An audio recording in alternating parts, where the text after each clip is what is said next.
Hey everyone, welcome to Therapy Connections, the podcast where real therapists give you the highlights of the things we say in therapy and provide some skills, education, and ideas about how to feel better.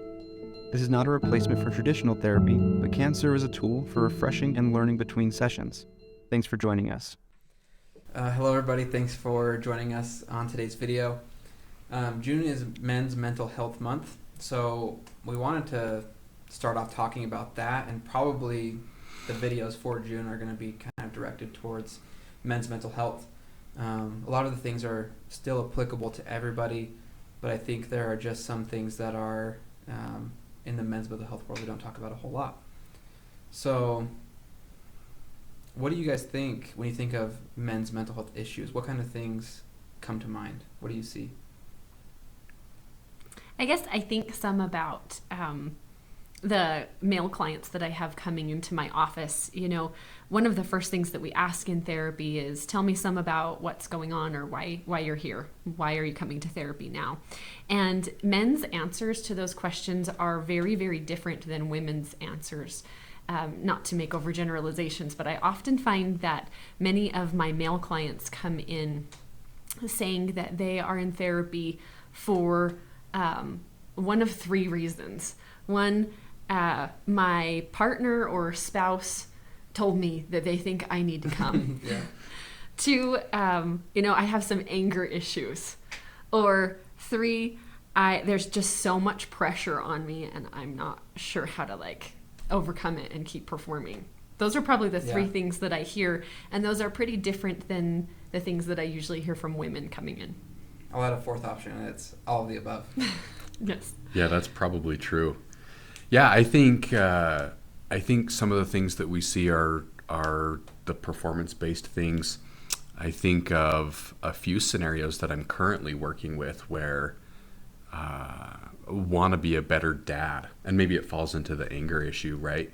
I want to be better with my kids and more present with my kids, and I keep losing my temper. I was going to say temperature. Would not have worked out very well. But then as you track it, it goes back to lots of stress at work. So, yeah, I think that's a very good recap of some of the things we see with men. Yeah, I think, like you said, performance-based things, but I mean, even reaching a little bit out of that, when it comes to work or when it comes to being a parent or being a spouse or a partner, there are a lot of things that you can kind of get away with on your own when it comes to not having a great temper or not managing your emotions super well. But once you get married or enter a relationship and they start bringing kids and then you've got to work to provide, I think all of those things kind of compound to make a cocktail of not so great situations. And if we don't know how to deal with those, turn into bad outcomes for us. And I think that happens a lot to men. I think so too. And one of the things that I feel like it just can be so sad is that we don't normalize some of this stuff for men more. Instead, we as a society sort of give this message that men should not need any help figuring some of this stuff out, or that everything should always just be that a man is cool and calm and together and performs well at everything. And for some reason, we just continue to give that message to men over and over again. And it really isn't fair. Sometimes men have so much pressure on them and feel like they're just having to continue performing without ever even being able to talk about the fact that it could be getting to them, or it could be causing them to be more frustrated and snappy with the people in their lives. Can I throw one thought in there on that? Mm-hmm. And it's a thought but based in a question. How often do you guys think that I say we as men, right? How much of that is not even necessarily society reinforced, but self-reinforced? And I guess you could make the argument it's self-reinforced because of the society we live in, right? Yeah, right? But I think back to some of the training that I had when I was in college and graduate school, which was BYU. I should throw that out there, right? One of the things one of my professors one time said was, so what do you guys do when you have your own mental health stuff? Because you'll have anxiety and you'll have depression. And the line that he said all the time was, physician, heal thyself, right? And so how often do we, maybe as men, think about all these pressures, but it's not necessarily because society is telling me that, but I feel that way myself because that's the expectation I set. Does that make sense? Mm-hmm. I think I lean more towards, like, if we're talking about what comes first, I think a lot of it is society based, and that's where we learn to put those pressures, then put them on ourselves. Because I think that the culture has shifted more favorably towards men seeking mental health help, I think. But that excludes a lot of people that aren't 17 and younger.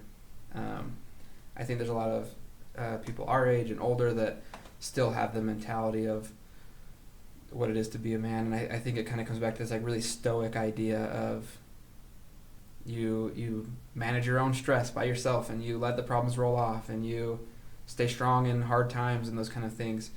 When the reality is we are just as human as everyone else, and I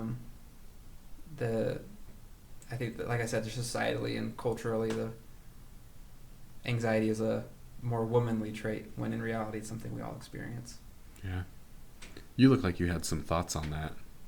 Well, I guess I'm just sitting here and thinking about this some, and as a mom, I don't have young boys, but I am an aunt, and so I guess I think some about like what I can do to support some of the younger men in my life.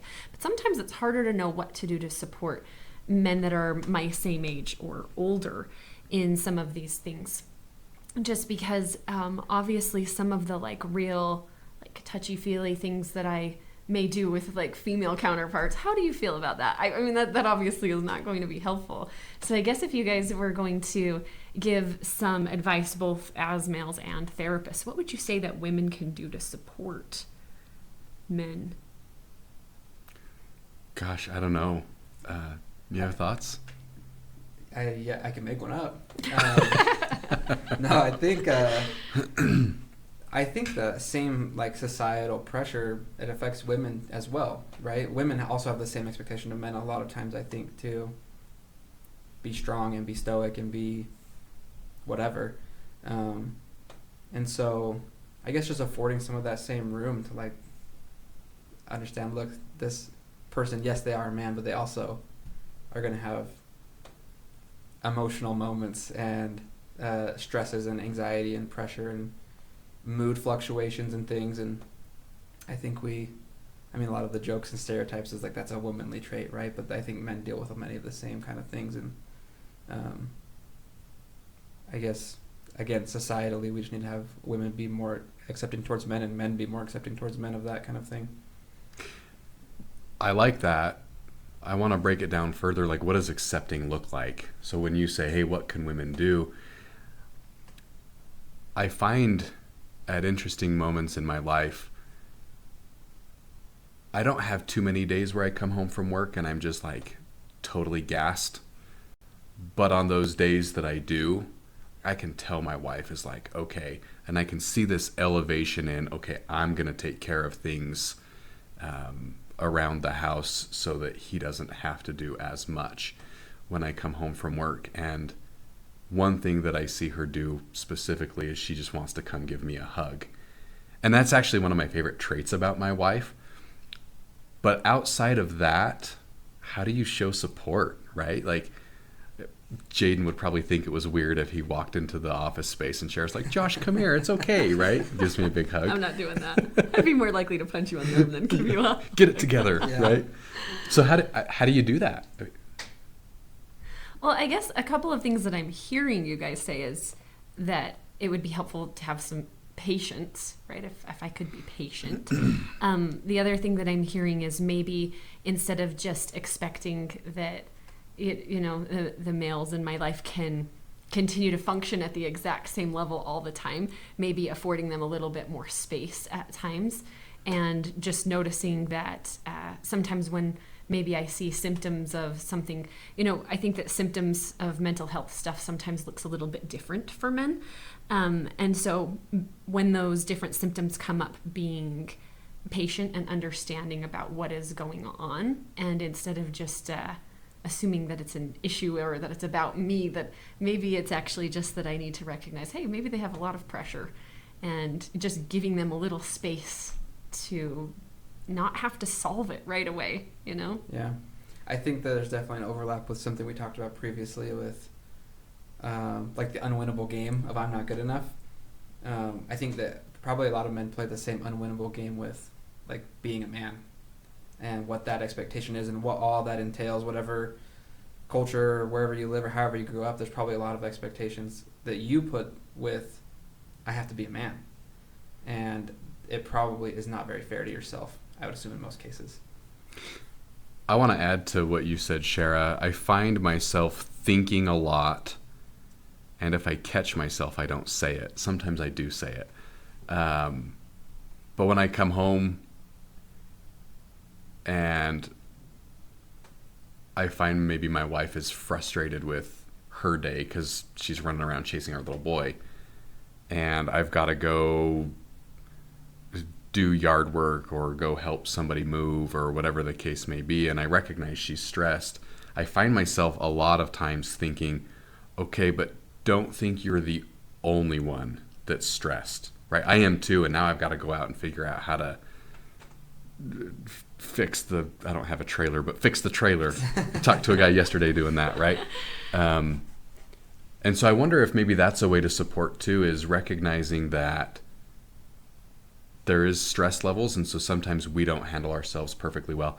I do want to throw out there that doesn't mean tolerate violence, right? Yeah, it's not a free pass to men should be able to do whatever they want. Yeah, and I think men, my experience has been we tend to go to anger. And so be patient with it, because we might actually be feeling embarrassed or feeling dumb or whatever. But domestic violence is never something to tolerate, right? Yeah. Yeah, I think anger is a very normalized emotion for men and not for women, right? There's different expectations for different genders, but I think we could probably spend a whole episode talking about why that is. I guess one of the things that maybe we could close with, we always try to give everybody a skill or something to work on. Mm-hmm. But maybe for this episode or this week, the thing that we can all work on, both from a male and female perspective, is just normalizing emotions for everybody, right? It's normal for everyone to have emotions, and that we can all just recognize and try to be more patient with each other instead of creating this expectation that it should look a certain way. Instead, it's just normal for everybody. And so maybe even walking around and just saying like, oh, look, they have emotions, that's normal, might be something that could help us this next little bit. Yeah, that's probably, we all probably benefit from that, I think. I agree. Well, thanks for joining us on this video. We will keep talking about men's mental health issues for the month of June. I think we're looking forward to it, and hopefully it can be helpful to you guys as well. So thanks for joining us. Thanks. Have a good one. Hey, Jaden here. Thanks for joining us today. We hope you found something useful in today's episode. If you did, and you want to keep up on the content we're going to be making, please subscribe, follow, or leave us a positive review. It helps us a lot. Again, thank you for being here, and we'll see you next time.